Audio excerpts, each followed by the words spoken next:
마태복음 22장 41절에서 34절에서 마지막 절까지 46절까지 우리 같이 한 목소리로 천천히 읽겠습니다. 예수께서 사두개인들로 대답할 수 없게 하셨다 함을 바리새인들이 듣고 모였는데 그 중에 한 율법사가 예수를 시험하여 묻되 선생님, 율법 중에서 어느 계명이 크니이까? 예수께서 이르시되 내 마음을 다하고 목숨을 다하고 뜻을 다하여 주 너의 하나님을 사랑하라 하셨으니 이것이 크고 첫째 되는 계명이요 둘째 계명도 그와 같으니 내 이웃을 내 자신과 같이 사랑하라 하셨으니 이 두 계명이 온 율법과 선지자의 강령이니라. 바리새인들이 모였을 때에 예수께서 그들에게 물으시되 너희는 그리스도에 대하여 어떻게 생각하느냐? 누구의 자손이냐? 대답하되 다윗의 자손이니이다.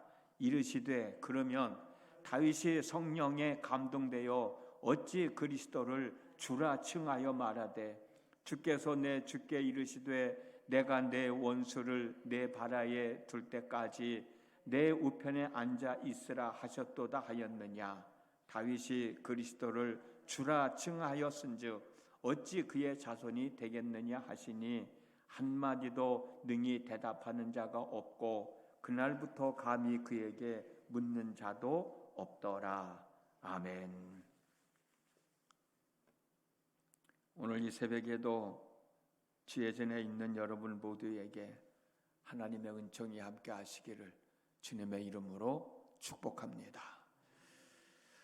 어제 사두개인들이 예수님께 질문을 했던 내용 함께 나눴습니다만 오늘은 또 예수님이 바리새인들에게 질문하셨던 내용을 함께 나누면서 은혜를 나누려고 합니다.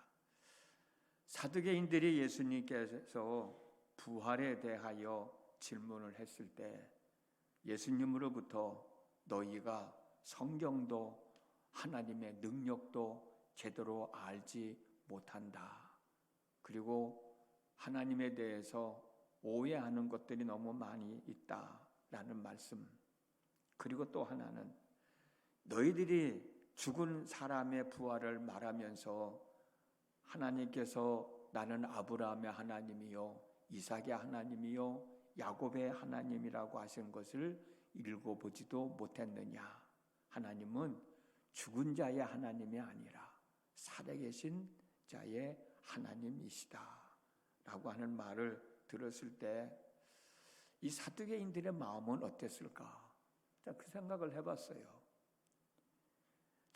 자존심도 무척 상했을 것이고 속도 많이 상했을 것이다. 왜요?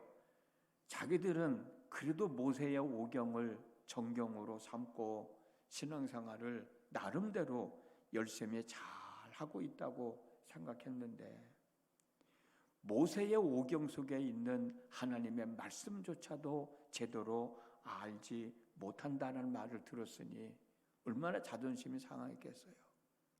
또 얼마나 속이 상했겠는가. 또 하나는 사두개파라는 신앙 공동체는 성경도 제대로 알지 못한다고 많은 사람들로부터 신임을 잃게 되지 않을까라는 두려움도 그들은 갖고 있었을 것이라는 생각을 하게 됩니다. 이런 상황에서 사두개인들과 관계가 좋지 않았던 바리새인들이 이 소문을 듣고 한자리에 모였다라고 하는 게 오늘 본문의 말씀이거든요. 그러면 바리새인들은 왜 한자리에 모였을까? 그 생각도 한번 해봤어요. 왜 모였을까? 정확하게는 알 수 없지만 바리새인이 중에 한 율법사가 예수님께 질문을 한 내용을 통해서 짐작할 수 있는 것은 사두개인이 예수님이 대답할 수 없는 질문을 했더라면, 만약에 사두개인들이 예수님이 질문할 수 없는 대답을 했더라면 많은 사람들로부터 야, 사두개인이 그래도 바리새인들보다 낫다라는 소리를 듣지 않았을까, 듣게 되지 않았을까라는 두려움이 있었을 거라는 생각이 들어요. 정말 사두개인들이 예수님에게 질문을 했을 때 예수님이 답을 할 수 없는 질문을 했더라면 많은 사람들이 그래도 바리새인들보다 사두개인이 더 낫다, 그런 소리를 했을 것 같고, 또 한편으로는 그래도 유대교의 정통은 바리새인파가 아니라 사두개파입니다. 사두개파들이 정말 우리 유대교의 정통 신앙을 가지고 있는 사람들이다 라는 소리를 하는 소리를 듣게 될까 봐 그것이 두려웠던 것이고, 또 한 가지는 이번 기회를 통해서 우리가 정말 우리가 예수님이 대답할 수 없는 질문을 통해서 우리 바리새파가 사두개파들보다 훨씬 더 나은 신앙 공동체라는 것을 사람들에게 알려주자. 우리 바리새파 신앙 공동체가 유대 신앙, 유대교의 정통이라는 사실을 좀 알려주자. 그리고 사람들한테 봐라, 우리는 이러이러한 신앙 공동체 속에서 신앙생활을 하고 있기 때문에 예수님은 우리의 질문에 답을 해주지 못했지 않느냐. 그러니 예수를 따르는 사람들에게도 우리에게로 돌아오라. 그런 거짓말하는 사람이다, 그런 거짓 선지자다, 우리가 정통 유대교 신앙이니까 우리에게로 돌아와라 라고 당당하게 얘기할 수 있는 기회를 얻기 위해서 한자리에 모인 것이 아닐까. 어찌됐든 제 추측입니다. 이런 상황에서 한 바리새파 율법사가 예수님께 정말 꼼짝달싹할 수 없는 질문을 한 거예요. 그 질문이 36절에 나옵니다. 선생님, 율법 중에서 어느 계명이 큽니까? 이 질문에 대하여 예수님은 너무나도 평안하게 대답을 하거든요. 내 마음을 다하고 목숨을 다하고 뜻을 다하여 주 너의 하나님을 사랑하라 하셨으니 이것이 크고 첫째 되는 계명이고, 둘째도 그와 같으니 내 이웃을 내 자신과 같이 사랑하라 하였으니 이 두 계명이 율법과 선지자의 강령이니라 라고 대답을 해주신 거예요. 이들이 개혁은 다 습포로 돌아가고 말았죠. 그리고 난 다음에 이번에는 예수님이 바리새인들에게 질문을 하십니다. 너희는 그리스도에 대하여 어떻게 생각하느냐?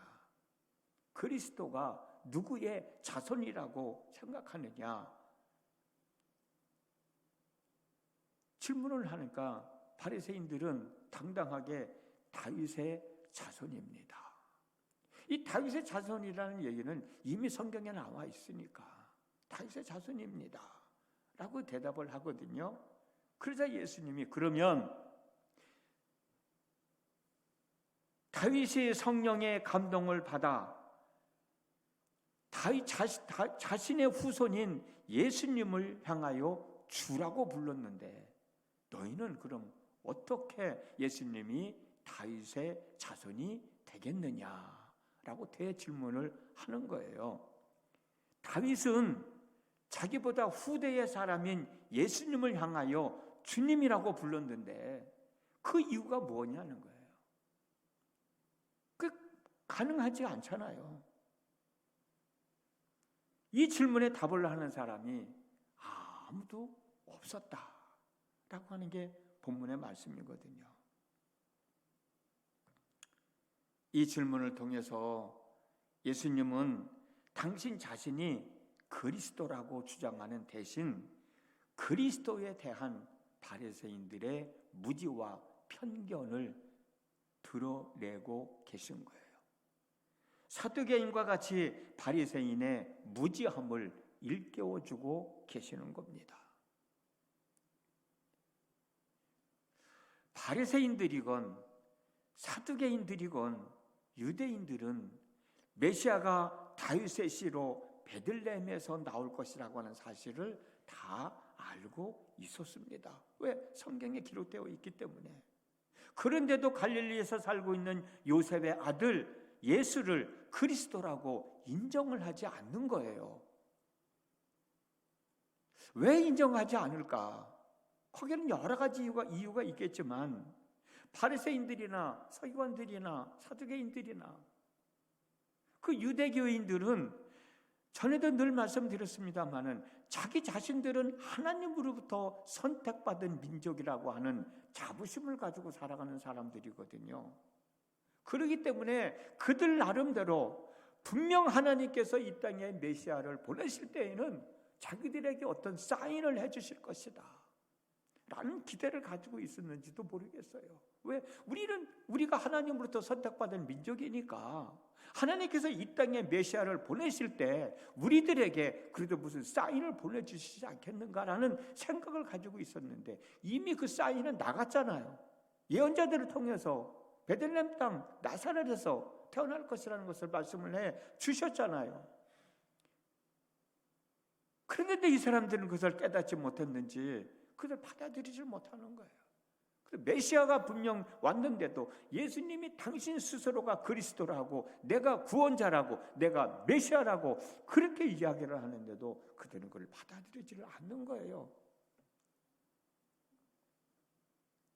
어쩌면 선택받은 우리들에게 어떤 메시지가 전해져야 될 텐데 그게 전해지지 않았으니까 그 고집 때문에 그 사상 때문에 그 생각 때문에 받아들일 수 없었는지는 모르겠어요.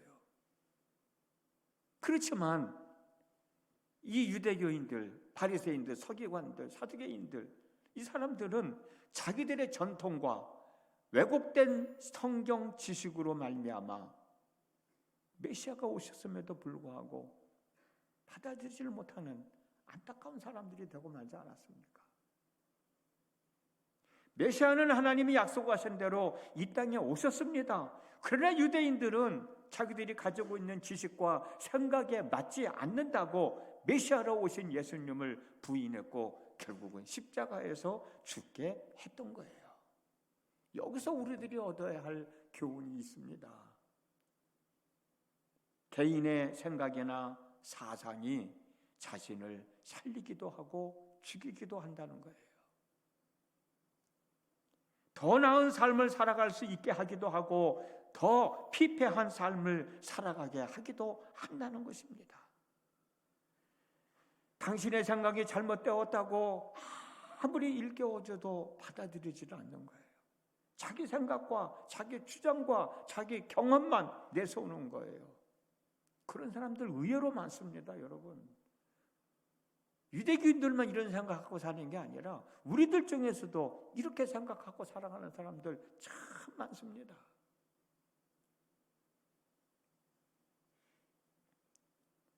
내 생각도 내가 살아가는 삶의 방식도 참 중요합니다. 그러나 내 생각이 내가 살아가는 삶의 방식이 전부가 아니라는 사실도 알아야 돼요. 그 사실을 인정할 수 있어야 됩니다. 내 생각이 다 옳은 것이 아니고 내 삶의 방식이 다 옳은 것이 아니라는 사실을 인정해야 합니다.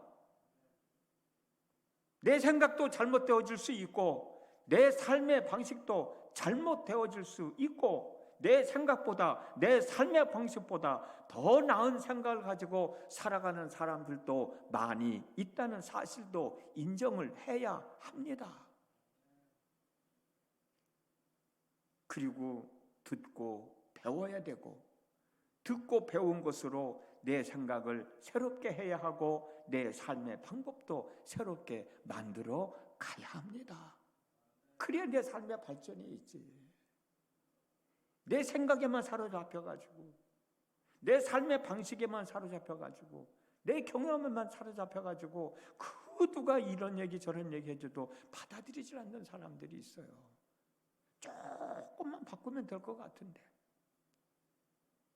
조금만 더 바꾸고 한 걸음 나가면 될 것 같은데 조금만 바꾸고 왼쪽으로 한 걸음만 옮겨도 될 것 같은데 그렇게 이야기를 해도 그걸 받아들이지 못하고 자기 생각에 맞다고 거기에 집중해서 사는 사람들 의외로 많아요.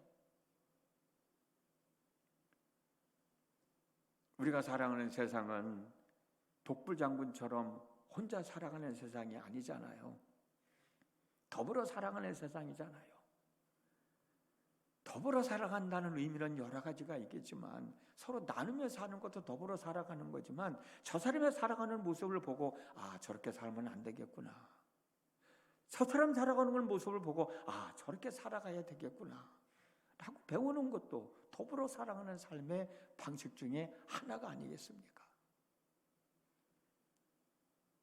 더불어 살아가는 삶 속에서 어떤 것이 옳은 삶인지, 어떤 것이 나에게 복이 되는 삶인지를 선택할 줄 아는 사람이 지혜로운 사람이 아닐까요? 더불어 살아가는 삶의 모습을 보고 저렇게 살면 안 되겠구나 라고 깨닫고 그런 삶을 안 살아가는 사람이 지혜로운 사람이 아닐까요? 내려놓아야 할 것은 내려놓고 취해야 할 것은 취하여서 우리의 삶을 아름답게, 행복하게, 복되게 만들어가야 할 책임이 바로 저와 여러분들에게 주어진 것 아니겠냐는 거예요. 오늘 또 하루의 삶을 살아가게 됩니다. 몇 주 전에도 말씀을 드렸듯이 내 속에서 역사하시는 이의 역사하심을 따라 힘을 다하여 살아가는 거예요. 성령의 가르침 속에서 깨닫고 무엇이 옳고 무엇이 그릇된 것을 알고 더불어 살아가는 삶 속에서 어떤 것이 내게 더 유익이 되는 삶인지를 깨닫고 힘써 지켜나가면서 살아갈 때 거기에 하나님의 역사하심이 있는 것이지. 그저 우물안의 개구리처럼 내 생각에만 맞추려고 하고 그렇게 살아가다 보면 참 힘들고 어려운 일들이 더 많이 있지 않겠는가. 자꾸 배워야 되죠. 자꾸 경험해야 되죠. 눈으로도 보고 귀로도 듣고 내가 말로도 하고 무엇이 옳은 것인지 무엇이 아름다운 것인지 무엇이 행복한 것인지 찾아나가는 삶도 중요한 것이겠죠. 자기 생각에만 얽매이지 말고 좀 내려놓을 땐 내려놓고 내 생각의 폭을 좀 더 넓게 해서 받아들일 건 받아들이고 버려야 될 것은 버리면서 오늘도 한 날의 삶을 잘 추스려 나가는 우리 모두의 삶이 되어졌으면 좋겠습니다. 기도합니다. 지난밤에도 함께 하신 아버지 하나님, 오늘도 귀한 날 허락하셔서 하나님 앞에 있습니다.